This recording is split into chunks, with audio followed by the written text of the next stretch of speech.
talking is something you need to get good at. If you're good at talking, you have the gift of the gab, as they say, you can sell anything. No matter what you're selling, the better you get at talking, the better you're going to sell it. So if there's one skill you need to practice for your sales, it's how to talk. How to talk convincingly. How to put energy into your presentation. How to not be boring. Learn to speak.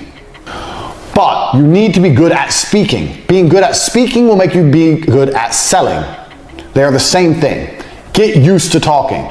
I've been in presentations over and over again with people who have a fantastic product, fantastic information, great price point, and the presentation is slick, they've got the PowerPoint, etc., but they're just not good at talking. There's no f***ing X factor with their talk. There's no pa-pow. You need to have that pa-pow. You need to get good at talking. Practice it. Practice getting good at talking. That's one of the most important skills you can learn for life. From getting women to selling products, it's exactly the same thing. You need to get good at talking. It's important. So, there's lots of different ways you can get good at talking. My way, the way I talk, suits my personality. You have to develop your own type. But I make sure, I try my best to make sure I put loads of energy into how I speak. Most people speak and they don't realize super low energy. And when you have the ebook, you don't sell the ebook, you sell the result of the ebook. Because if you sell the ebook, you're bored already. I'm bored. So I scream and I move my arms around and shit. I'm eccentric. I'm over the top. You don't have to be that way. There's other ways you can also be engaging without being the same as me. I know lots of other guys who are engaging other ways.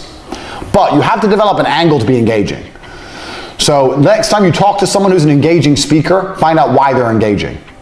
Even some people are engaging because they laugh all the time. People like positivity. So have you ever been around someone who's like constantly like laughing when they talk? But then you're like, well, you listen more. Because what the fuck's so funny? His life seems great. I want to know what he knows.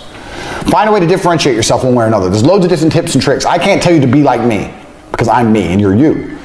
But you need to find a way to be engaging. And the way you do that is next time you're listening to someone and you're particularly engaged, work out what about them is engaging. So I like to be high energy. But high energy always helps. Being low energy never helps anything. Even if you're shit in bed, at least if you're high energy, it'll be better than if you're low energy. You can do something. One thing you do need to avoid is everyone does it, but if you'll notice, you're watching this university, I'm not reading off a teleprompter, I'm doing everything off the top of my head, and I very, very rarely start stuttering or saying, I've trained it out of my brain.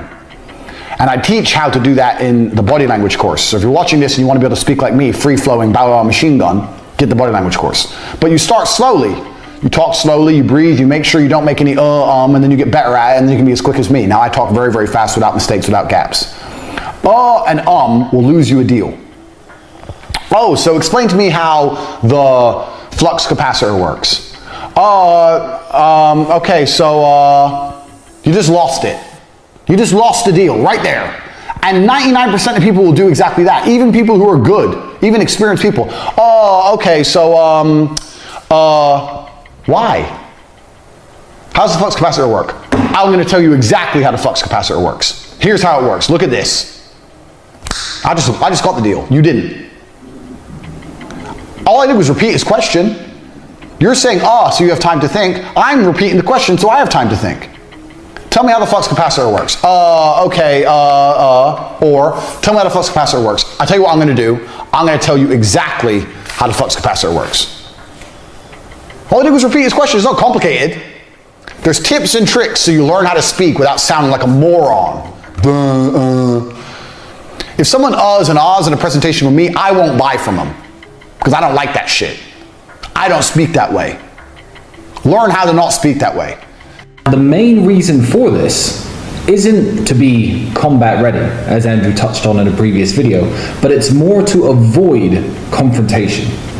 Now, me and Andrew are very controversial characters. Almost nobody who knows who we are likes us. You are one of the few people, you are one of the elite, the people who actually understand what we're talking about and like what we have to say, but most people don't. That said, we are never started on in the real world. Now, of course, now we're well-renowned kickboxing champions, but we've always had the same principles and the same body language and the same mannerisms. And we've noticed that people do not start on us very often. And the best way to avoid conflict and to avoid combat is to be perceptive. There was a very famous experiment actually done in India where tiger attacks on Indian miners were completely going crazy. The numbers were through the roof. And you can look this up, please look it up. And the solution they came to avoid tigers attacking the miners, was these miners would take human-faced masks and wear them on the back of their heads.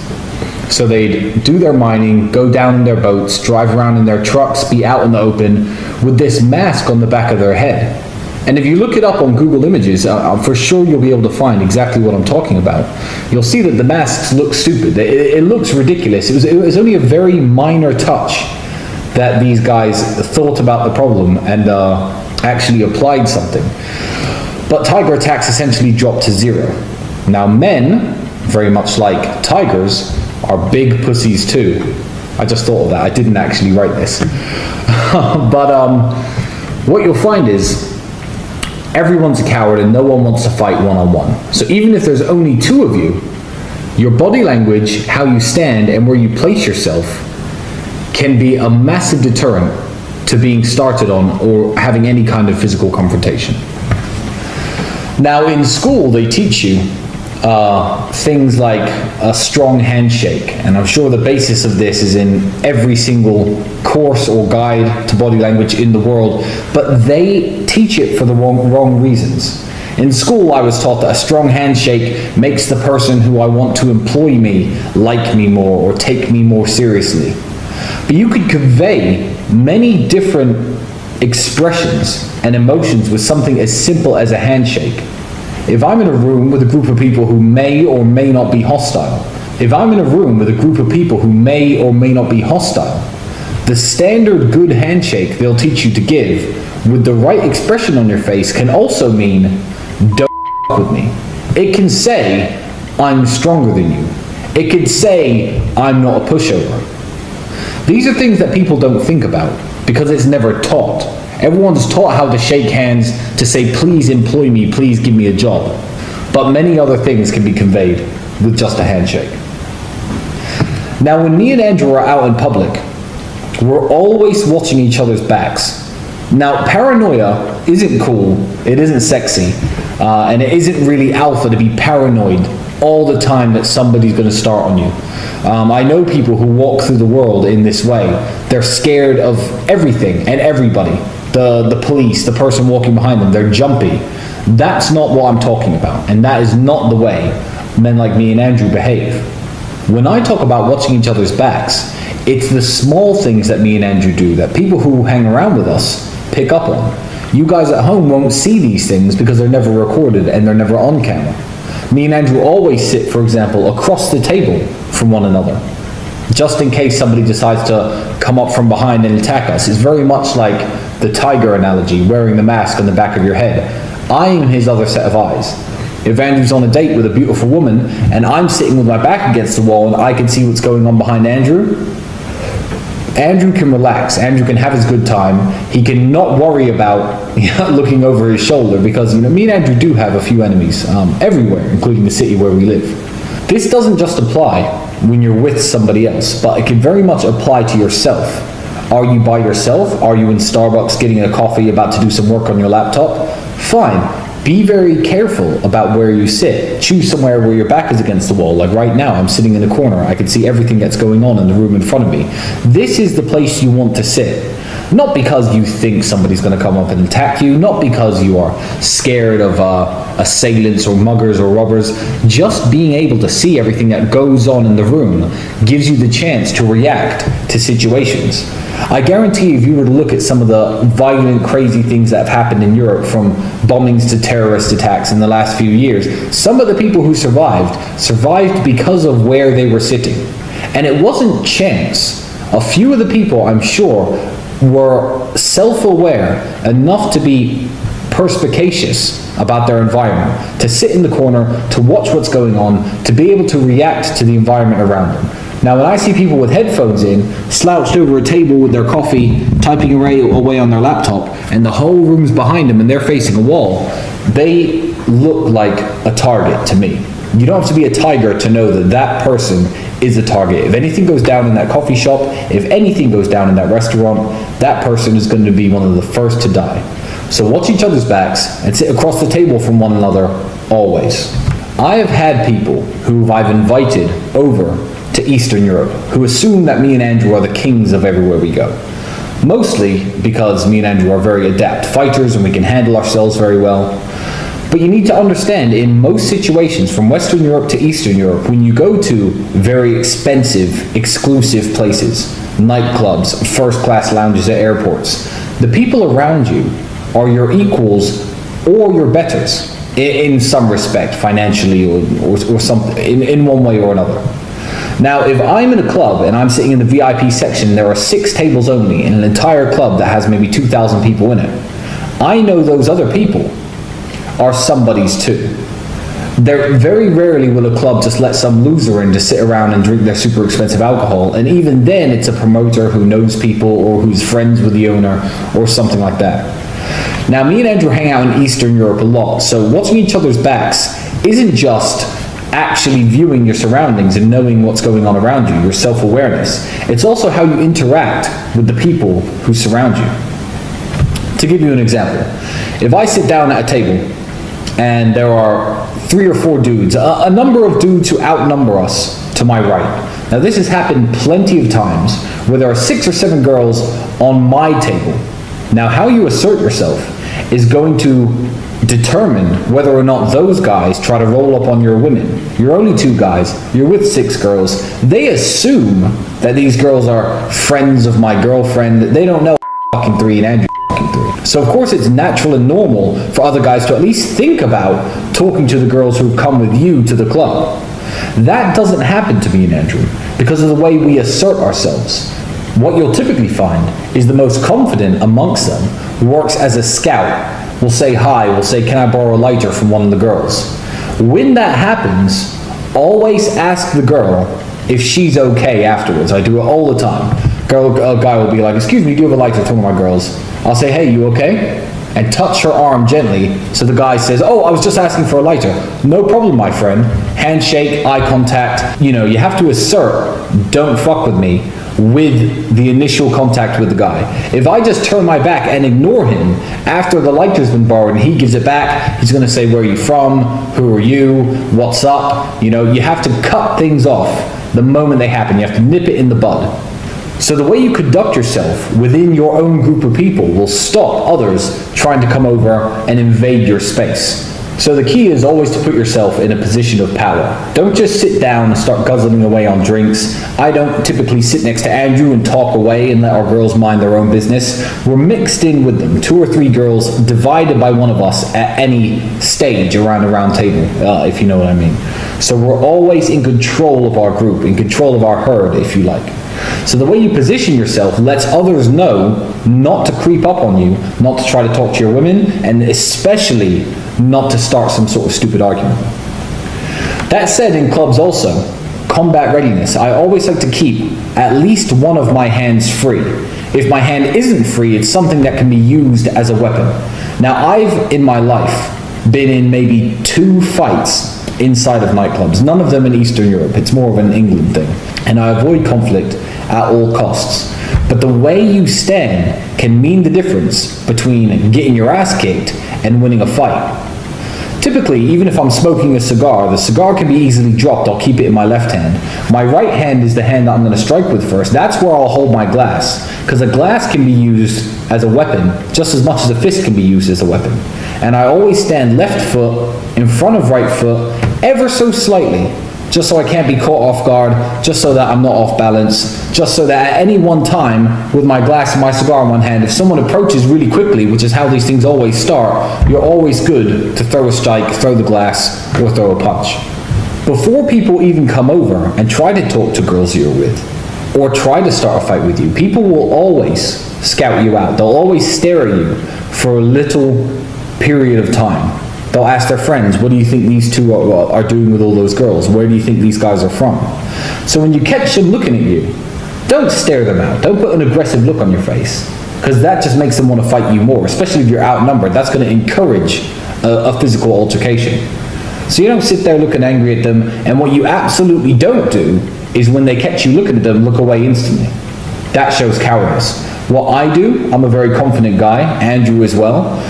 Keep in mind that when we're in a high-class establishment, the people who are with us are, successful guys, rich guys, mafia guys, dangerous guys. There's somebody to be sitting there. So if I'm holding my drink, typically if I catch them looking and I catch eye contact, I'll just nod at them, or I'll go like this, I'll raise my glass slightly and continue drinking. They'll typically do the same thing back, and that eases all tension. Nobody after that is going to come over and start trying to throw punches to your face. So if you sit confidently and assert yourself just with your eyes and the looks that you give the people around you, you can avoid basically all types of confrontation. No one's going to come over and try and talk to your women. No one's going to come over and try to assault you, try to insult you. You have to set an atmosphere and set a vibe that you're friendly, but you're not to be fucked with. And one more time, that takes me back to the handshake. That's what you need to say when you introduce yourself to people, especially if they come over to your table and try to do something you don't like talk to your girlfriend. Now, I know I may look big and scary, and some people watching may think, oh, well, it's all right for you. You're big and mean looking, so nobody's going to start a fight on you. Nobody's going to want to engage in conflict with you. That's not necessarily true. You can assert yourself with confidence alone. The way you scout the room, everything I was saying earlier, sitting in the corner, watching everybody around you, gives you the chance to see exactly what's going on. Now that reminds me of a clip I saw on the internet of a man, I believe it was in Australia, where 10 to 15 guys ran into a bar. I think they were trying to attack somebody or rob the place. I'm not sure what these assailants were doing. But this guy was standing, his back was to a pillar in the middle of the room, so no one could necessarily run up behind him, and he was standing at the bar. He wasn't a very big guy or necessarily scary looking guy, but he stood there with one of his hands on his glass and the other hand completely free. And as each person rushed by him and rushed up to him, he glanced at them slightly. Now the CCTV footage is a little grainy. I can't see exactly how he looked at these people, but he didn't look down at the floor. He didn't stare at them with fear, and he didn't sit there with an angry look on his face. He must have, by process of elimination, 10 guys ran by him, they all glanced at him, and nobody started on him. He must have conveyed some of the tips I've been talking to you about in this video. Now, why does nobody start on this guy? He doesn't panic, he doesn't flee, he doesn't run. That portrays somebody who can handle themselves, certainly. His hands are free, he's calm, he's confident, and he's looking at what's going on around him. The people who rushed into that bar were 10 to 15 individuals. They were not confident men. Nobody who wants to go and rob somebody or attack somebody has to bring 10 to 15 of their friends if they're not cowards. It's like splitting up a pack of sheep. The herd on its own can look intimidating coming towards you. But when you get one on their own, they're absolutely terrified. And that's exactly how this guy handled the situation. He looked at each one of them as a one-on-one situation, a one-on-one, man-on-man confrontation. And when they got that look, and when the guys made eye contact with him, or when they brushed past him, none of those people wanted to fight him. And that's the way the real world is. Yeah. There's no way that I should have won that fight. There's no way I should have won. They're the BBC, they had prepared, they'd set it up, she had rehearsed, they lied saying it was going to be completely different questions. I just got out of jail, I had mental health problems, I couldn't sleep, I had bad nightmares, I've been in solitary confinement, all this, and I come out, I win. Of course they hate me. I'd hate me. Of course all they're going to do is print garbage about me forever. So why did I even do it? I guess the reason I did it is because I always have a parachute. I always have a bungee cord of brutal competence. And that competence has come from conflict, and I'm very well versed. I can argue any point. I can argue when I know I'm wrong. I can argue the sky is green. I can argue anything. There's no point I can't argue. And I have that backup. I think the world has always only ever been a battle for influence. Even if you look at the current battlefield, Ukraine is next door, it's 5 hours drive away. The battle in Ukraine is not just about tanks and trenches and grenades. It's a battle for influence. Who influences the people within this territory? Who is in charge of the thinking the language, the mindset of people within this geographical area. Every single battle, every single pitched battle, every single argument, every single debate has always been a battle for influence. If you have influence, you're an extremely powerful person. All of us here are some of the most powerful people in the world. How many millions of people listen to us? We have massive influence. And I think you can have influence at the ground level. You don't have to be a famous podcaster or famously well-known to have influence. I would argue that those Romanian grandmas who gave me my food will remember me for the rest of their lives. I would like to believe I gave a positive influence and a positive impact on their lives for the rest of their life. I believe if you go through life and you're genuinely a good person, you try your best to be good to people, and you're honest, and you shake hands, and you don't lie, and you're on time, and you work hard, and you're good to everyone who's good to you, I think you'll have a massive influence. And I also believe, I truly believe that God is extremely giving. There's the saying, goes around, comes around. Completely true. But I would say it comes from God. God is keeping an eye on you, and he's paying attention to you, and he knows the kind of person you are and the kind of things you do. And I don't believe if you're actually genuinely a good person all of the time, that you're not going to get some goodwill back to you. Look at my scenario. If I was being a piece of shit for years with all these chicks, I'd be in jail. I'd be in jail. I could have never seen this coming. But the fact that I was nice, paid their taxi home, bought them food, looked after them. Are you okay? I know we broke up. I'm sorry. I know it hurts. I just did it. I was nice about all of it. Here I am. I'm fine. And so I could have never seen this Matrix attack coming. It's amazing how what goes around comes around. It's truly amazing. If you're good to people, if you're generous to people, if you're helpful to people, you'd be amazed how much influence you can build up. I say this to people all the time. I don't think if you're a hardworking person who is honest, who shakes hands, who tries to learn, who does what they're supposed to do, who has a good heart, that you're truly, really not going to be able to get what you want. I think the universe is absolutely and utterly giving. When I see somebody who says they want something and they don't have it, I don't even think they truly even want it. You can have anything you want in the world. When a guy goes, I want a six-pack, then why ain't got one? If you wanted it, you'd have it. You'd like it. There's a bunch of things I'd like that I don't have, but I don't want them. Everything I've ever wanted, I've got. I've never wanted something and not had it. We all know what we're talking about here. There's things we'd like. I'd like to be able to figure skate. Not enough to go learn to figure skate. I was also extremely self-critical. I think that's where a lot of it comes from. I'll watch this podcast back 15 times. I will notice every single time I made a mistake. Just then I said I'll watch twice. That was a mistake. I will watch this back 15 times and I'll identify every single error.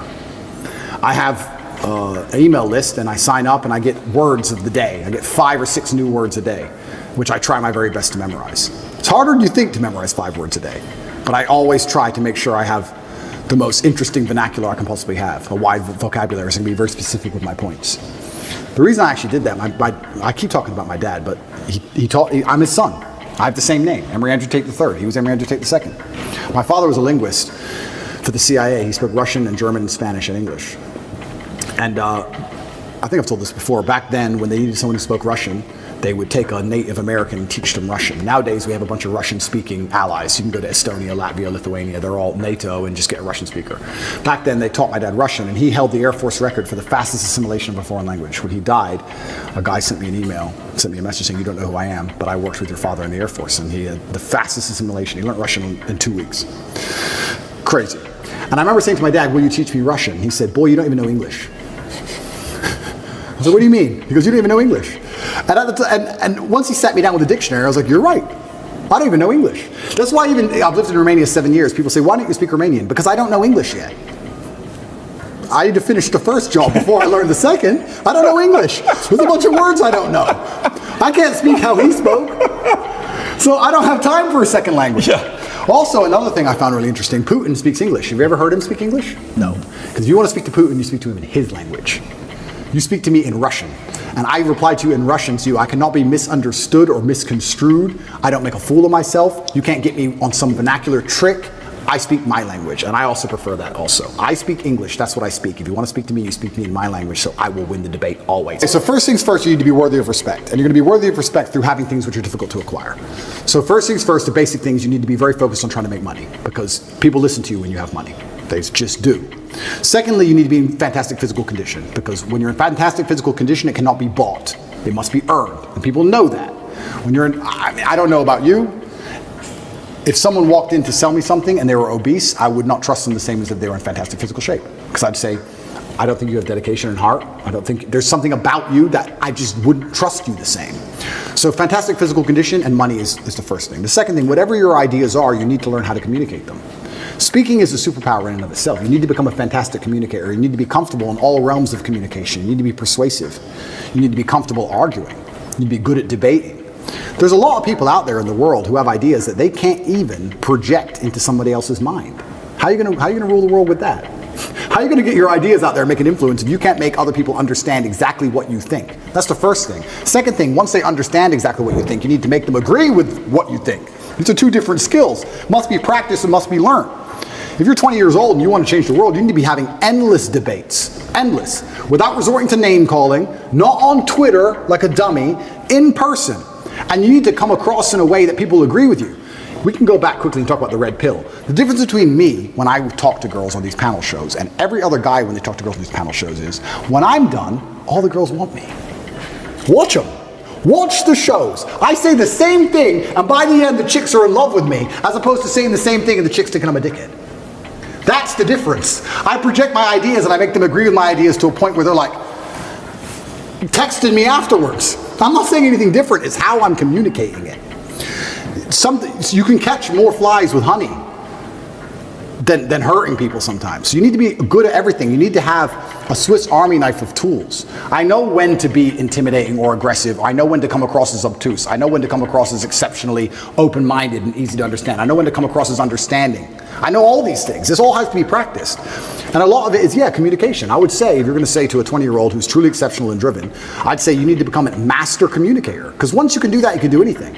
And that fixes all the other problems, right? We talk about making money. If you're a master communicator, you do fantastic in sales, you'll kill sales. You'll absolutely destroy sales if you're a master communicator. Not many people know this, but I used to sell windows.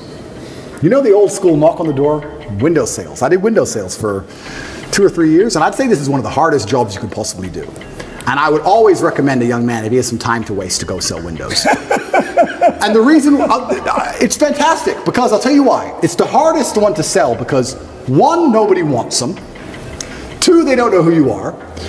And 3, even if you convince them that they need windows, after them not knowing who you are, then they go to all your competitors and then it becomes a price war. It's a nightmare. It's the hardest sales job. If you're selling a Lambo, at least they want the Lambo, right? Nobody wants glass and plastic. They already have windows. So you gotta find a way to sell them these windows. How do you do that? And that's where all this master communication comes in. And it's so many subtle little things. Being a good salesman is not necessarily being a liar. It's not being a trickster. It's just understanding what's going to make the person believe and understand what you say.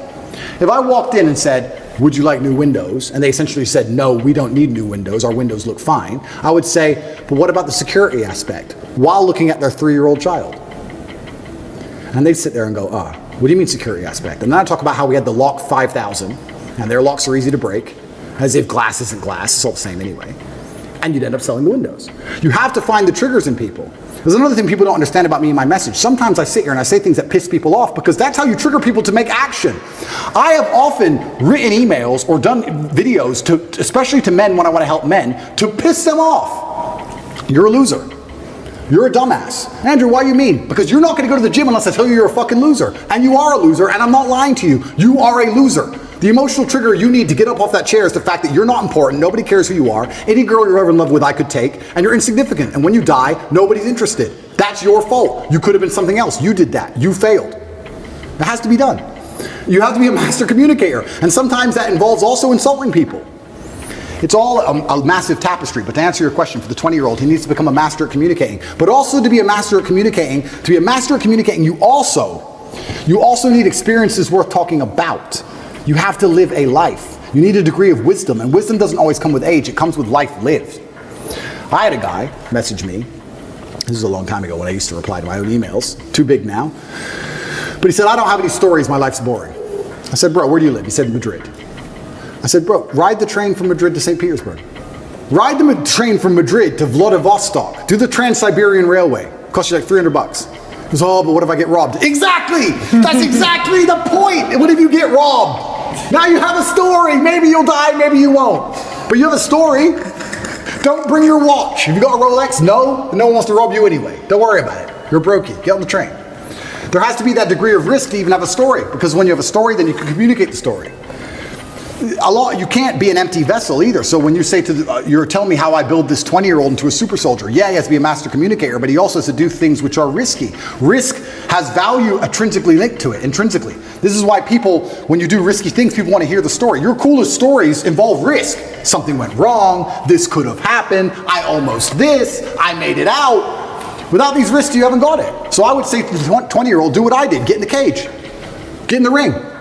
Knock someone out, get knocked out, train hard. Fighting will teach you everything you need to know about life. You'll learn everything about who you truly are. You'll learn if you're a coward or not. You'll learn everything about perseverance and hard work and dedication, everything about being underappreciated. You learn everything about fear.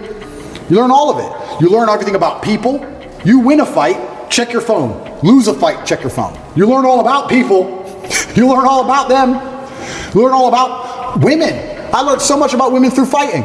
When I had a fight coming up and I was weight drained and I had barely eaten in weeks and I'd lost all this weight and I had a world title fight and I'm fighting a guy who might kill me and she's complaining about the toilet seat. I learned all about women. You learn a lot about life through these difficult processes and paths. And there used to be for men like a rite of passage. In most societies you had to go through something to become a man, from a boy to a man. But that thing was always difficult. It's always been difficult. Now you have to self-induce it, self-inflict it. But if you're going to be a boy and never bring on that self-inflicted rite of passage, how are you going to ever become a man? It's great feedback. I think if you're an exceptional person, a truly exceptional person, you don't have to be afraid of nearly anything. But you'll probably agree with this. In my experience, in nearly every business in the world, you have 10% killers, and then you have a bunch who want the paycheck. They do their job, but I wouldn't say they're killers. You understand? Mm-hmm. And we live in a society for a long time where I can even tell you now, sometimes when I hire, I'll say to my cousin or to my COO, I'll say, look, either get one killer or 3 normal people. Because that's the reality. That's the basic. You either need 3 people to half do the job or you need 1 killer to do the job. And I think that those 3 people who half do their jobs, enough to not get fired, they turn up most of it on time, but they're not really that motivated. Those are the ones who have to fear AI. I think businesses in the medium term are going to become killers and AI. I tell them now, I have some guys who work for me on one particular company and their sales staff. I was reading through the sales scripts. The killers doing really well, but the average guys, I said, you're not doing much better than ChatGPT could do right now. I want to warn you that you're not doing much better than I could replace you with a machine today, let alone in 5 years from now, for free. You need to be careful. So I think it's just becoming more and more competitive. The idea that you can just be Joe Schmo, do your job, turn up, I don't try that hard, it's fine. I think that's all going to go out the window because as the world becomes more competitive, as a company, you have to compete with your competitors. And the only way you're going to be able to do that is just where do you cut the fat? Where do you cut the flat? When I see AI popping up and getting more and more intelligent in the way it's talking, that doesn't scare me. But I have a way with words. If I was Joe Schmo, I'd be afraid. This chat GPT can probably text your girl better than you can. He'll probably get laid faster than you will. It's a little advice for the guys out there right now. Just plug it into your phone. It'll do better than you do. So that's scary, you know? That's hilarious. I think that's what the average man really needs to struggle. And I've been saying this has been my message for a very long time in all realms. I've said for a very long time that life for the average man is going to get harder and harder. It's becoming more and more competitive. You need to find more and more ways to stand out and be unique. And the only way to really do those things, unfortunately, as a man, is to suffer. And that's one of the reasons I'm kind of glad that God put me in jail, because if you look at anything that builds a man into a man, there's a degree of suffering. It's very hard to become a man and have a man who's respected and has stories and is capable when he only had a nice life and nice experiences. It's usually the things that made you the best version of you are usually the worst things that happen to you. So the demons I carry from jail, the fact that I can't sleep. The fact that I can't sleep, I've had girls say to me, you can't sleep, you need to see a psychiatrist. And I said, absolutely not. I would be furious if a psychiatrist walked in here and took my demons from me. I don't care if they could fix me with a click, they're mine. And they were bestowed to me by God. And they are mine to deal with and they are mine to fix because that's how I become a better version of me. I would be furious if someone took them away from me. I'm glad I can't sleep. Good, I can train endlessly. That's why I'm bigger than I've ever been. I'll train I'm not going to waste a minute. But all the demons that have been given to me by God and all the problems that have been given to me by God are mine to fix. I would never ever allow anybody else to take them from me. I'd be furious. Mm-hmm. If a psychologist came in and said I could cure you, I'd say no thank you, I will cure myself. I don't care if it takes 10 years. I'll cure myself, that's my job. And I know that when that's done, I will be more mentally resilient than I ever would have been without jail. That's the whole point of it, right? So many men say, I want to be the man, but they don't want to suffer, they don't want to fight, and I don't understand why, because even if you look at a superhero movie, they tell you, even in superhero movies, they make it very clear, Batman's parents died, that's why he's Batman. All the bad things have to happen. There's no way to get there without the bad things. I get so many emails from people complaining about their bad things, and I don't have time to reply to any of them, but if I could, I'd say good. Good luck, congratulations, off you go. Of course she broke your heart. Of course you're sad, of course you miss her. She's with me now. That's life. That's part of it. That's the only way you're gonna get to that level of resilience. You can't become the man any other way. So yeah, I thank God for everything bad that's ever happened to me and all the demons, and I trust that he's not going to give me anything I cannot, in the end, decipher and deal with. In the end, I think it's a puzzle, and you decipher it, and you work out the best way to deal with it, and you internalize the good parts, and you become a better and stronger and more resilient person for it. So I have to thank God for every single one of them. At all. It's not acceptable anymore, and it's not acceptable in the sexual marketplace, but it's also just not acceptable, I don't think, even in life anymore. Period. You have to diversify now so much to even protect yourself. The idea that you can just be a law-abiding citizen in a country and just work your job and be okay is gone. It's gone. If COVID doesn't prove that, I don't know what will. Yeah. Look at my situation. You have to diversify. You have to be smart enough that you have assets and friends and capability and lawyers and whatever all over the world now. That's the only way to protect yourself. You can't just sit within one jurisdiction and go, oh, well, but I don't speed, so it's going to be okay. I don't think it is. I think it's coming to a point where it's not going to be okay. And AI is going to make it harder and harder, again, for those average men. It's going to be harder and harder. I don't think the exceptional men are ever going to suffer from AI. I think we're going to use AI. And I'm starting to say that now. I'm glad I'm not young. Because I'm telling you, it's going to be scary, right? Because the world is hyper-competitive. Every single thing in the world is competition. I don't think people realize I'm a hyper-competitive person because I understand that every single thing I want, somebody else wants. The girl I want, other people want. The car I want, other people want. The house I want, other people want. The lifestyle, the jet, every single thing you want, somebody else wants. It's a massive competition. As a man, you have two choices. You either accept that as a massive competition and try and play the game, or you just try and pretend it's not a competition and live in perpetual failure. And it's going to become hyper-competitive, the world already is. You're not going to be able to compete with a person with a computer brain. So you're going to have it because you can't compete. Then once you have it, then who knows? Can they turn it off? I don't know. Can they turn you off? I don't know. Can they inject the slave mind programming directly through the chip? I don't know. That's scary. I would never want to do that, but it's going to get to a point where you're not even a person without it. You can't function without it. You're a second-class citizen.